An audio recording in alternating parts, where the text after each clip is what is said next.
claro y raspado. Continuamos, amigos, en Conexión 750 y decíamos que a partir de este momento íbamos a hablar ampliamente acerca de la pandemia de COVID-19 en nuestro país y en el mundo. Nos acompaña el doctor José Félix Oleta, médico internista, exministro de Sanidad y Asistencia Social, forma parte de la red Defendamos la Epidemiología Nacional, además es fundador de la Alianza Venezolana por la Salud. Doctor, como siempre, gracias por atendernos. Muy buenas tardes.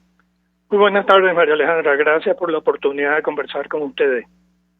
Pues mucho interés de conocer su opinión, su análisis sobre las últimas informaciones que conocemos sobre el alcance de la pandemia en nuestro país. Ayer compartíamos con los amigos oyentes este documento del Colegio de Médicos del Zulia pidiendo se declarara alerta roja en la entidad ante los casos de coronavirus en el estado. Sin ir más lejos, Médicos Unidos por Venezuela denunció la muerte de un residente en el Zulia por COVID-19. Quisiera una primera valoración de su parte acerca de este tema. Bienvenido. Bueno, lo primero que tengo que decir es que tenemos que ser solidarios con lo que está ocurriendo específicamente en el Zulia.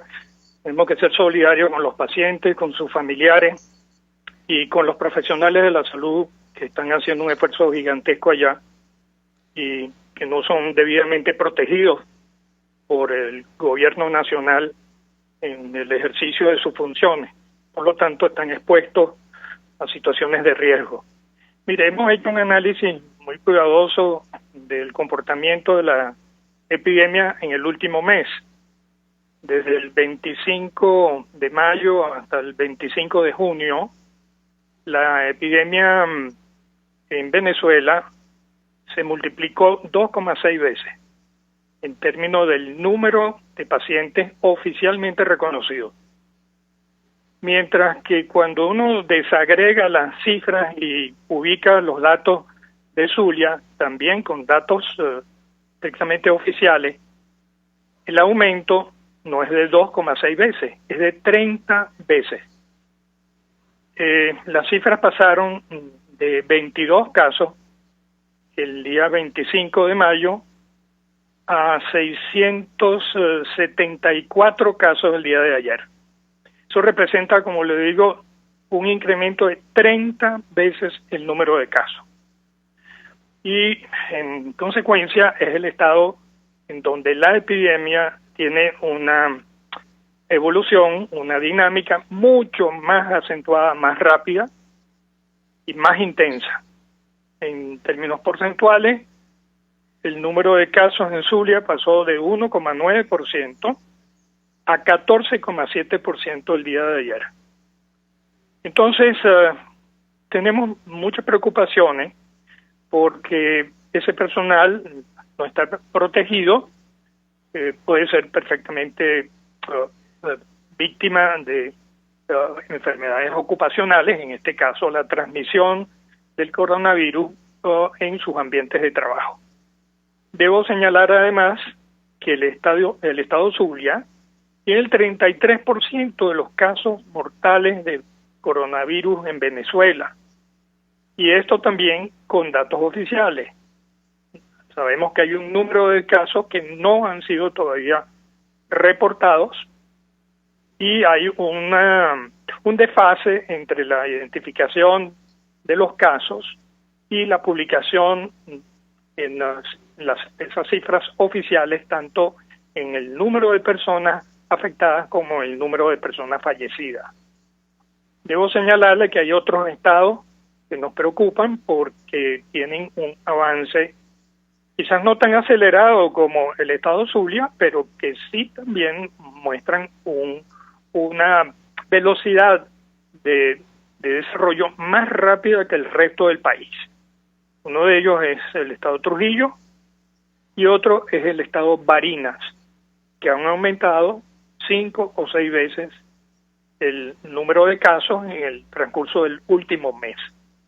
Así que en esto estamos ubicando menos de 10 estados que tienen un comportamiento más acelerado que el promedio general, y estos 3 que yo le he dicho son los que tienen los las velocidades de ascenso más rápido. Mientras el número de casos se duplica en el país cada 10, 12 días, en el caso de Zulia esto ocurre entre 6 y 8 días.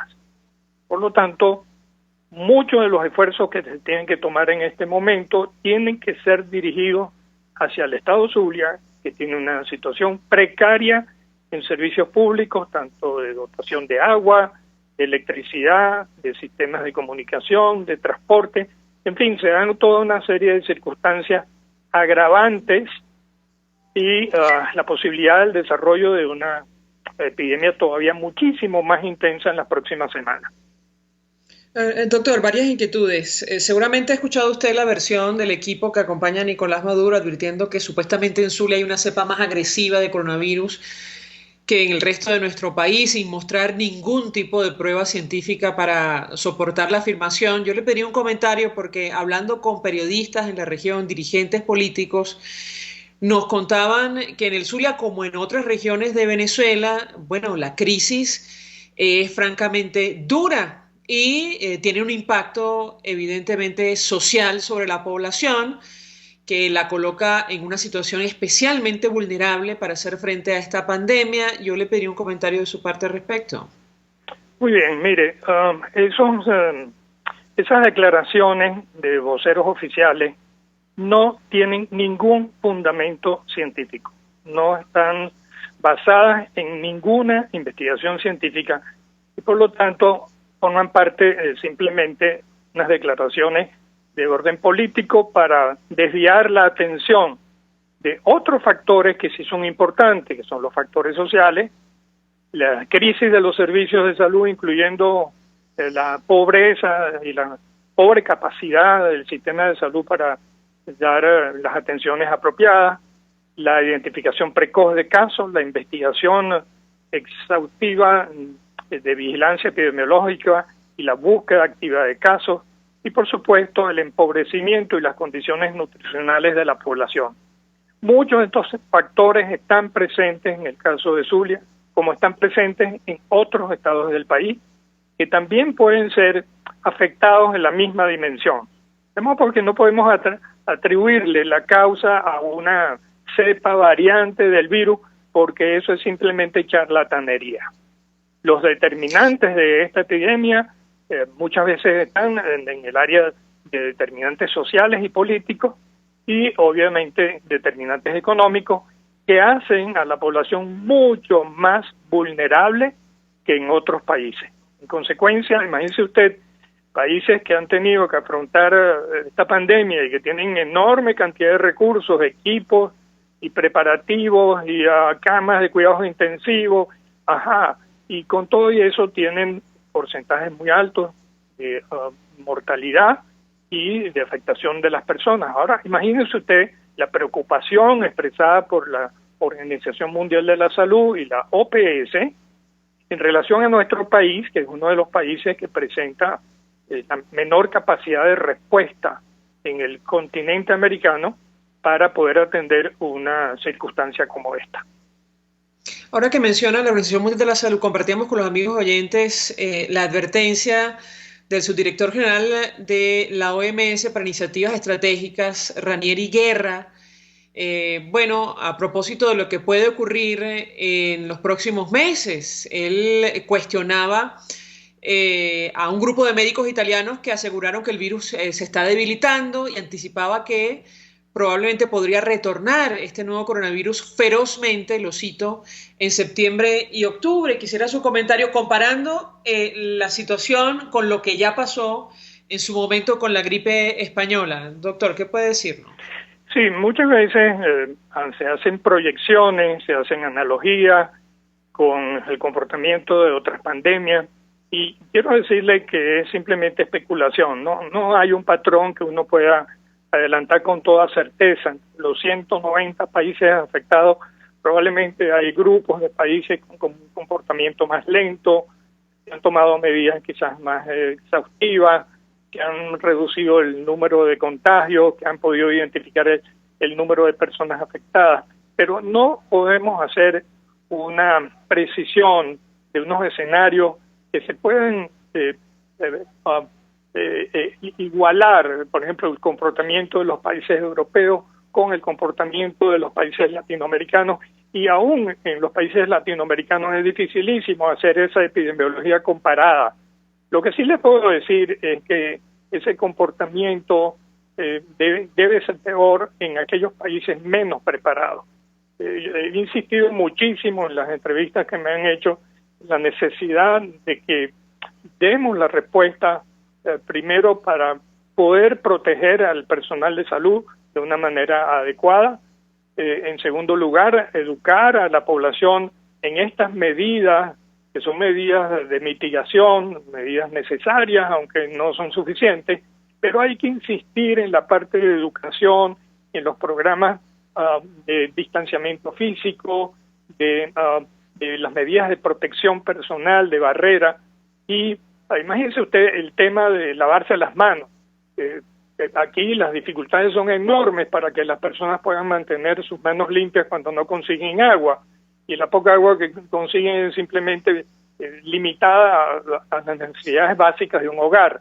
Pero con todas esas circunstancias, Venezuela está dentro de los países con mayor riesgo de desarrollar un impacto mayor sobre la población, sobre la salud de la población, por la debilidad de su sistema de salud y por las condiciones precedentes, que son de una emergencia compleja que ya abarca 5 años de evolución, y nos toma en esta circunstancia en donde no podemos atender las cosas cotidianas. Imagínese usted una contingencia de orden mayor que puede afectar numerosas personas en forma simultánea ante estas circunstancias de extrema debilidad del sistema de salud.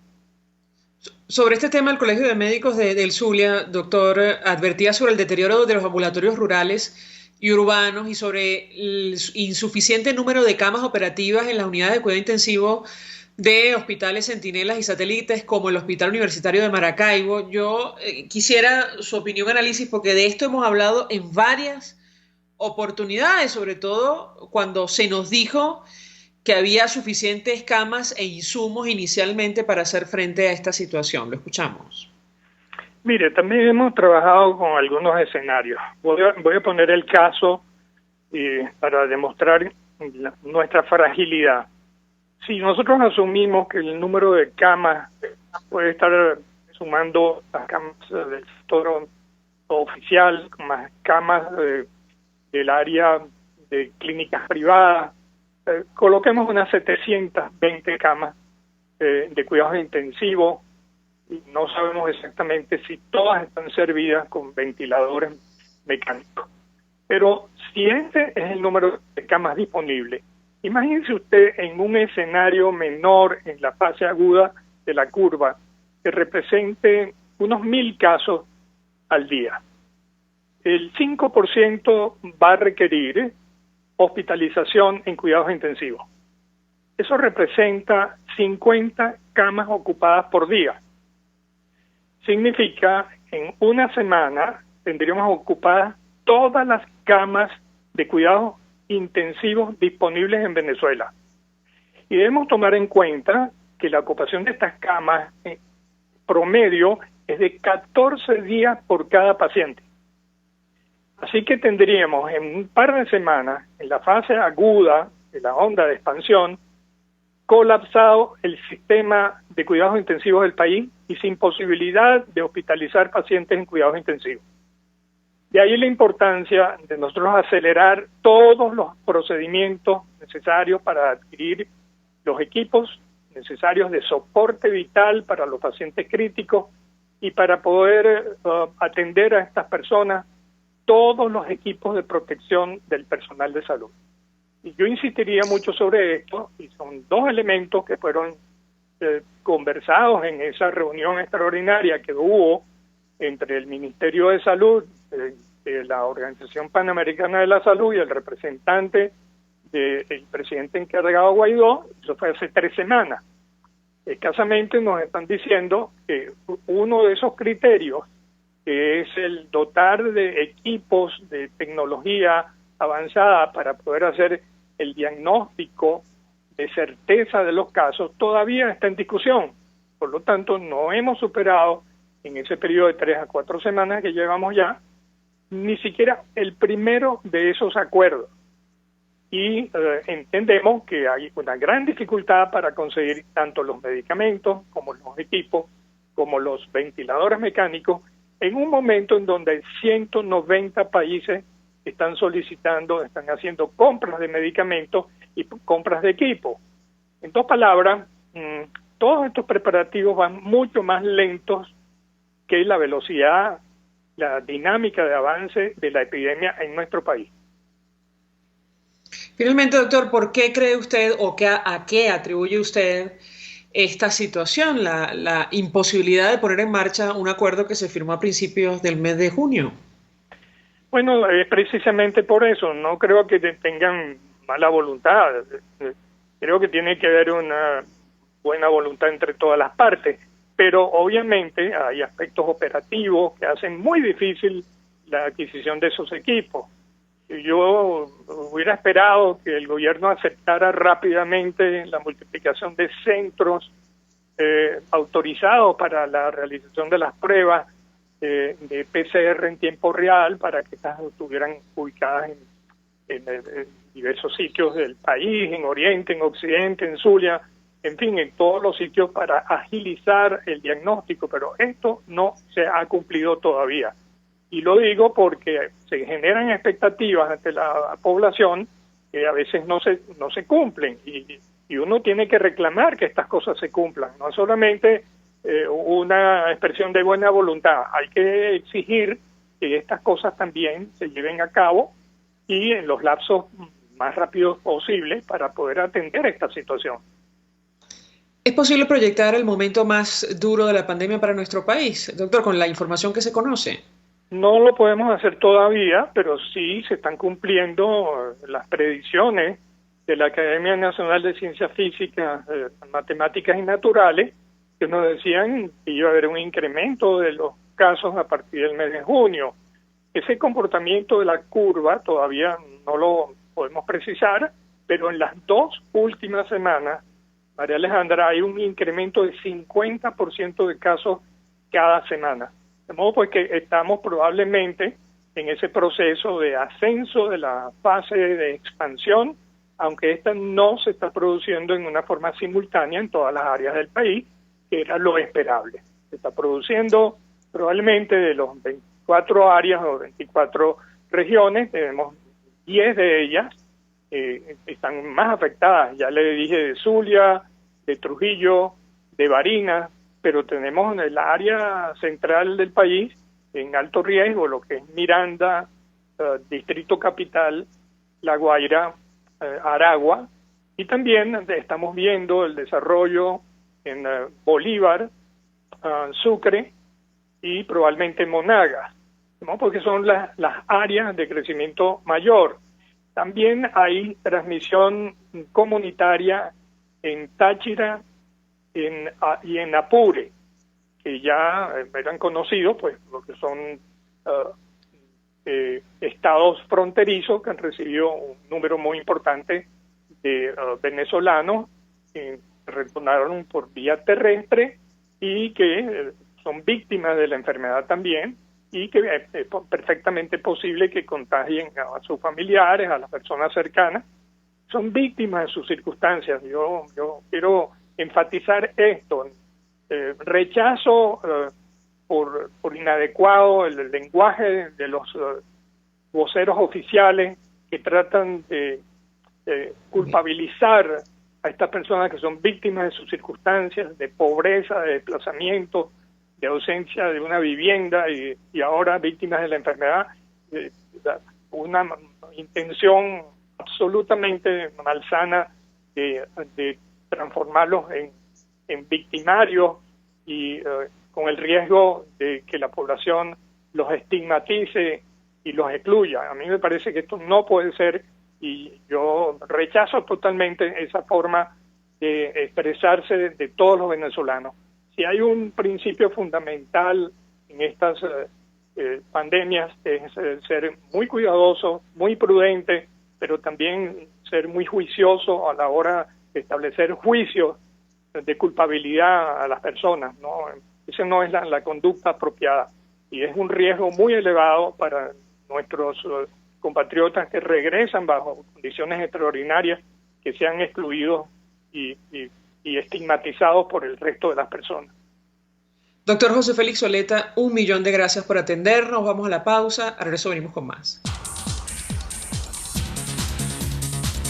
Escuchamos Conexión 750, solo por RCR 750 AM.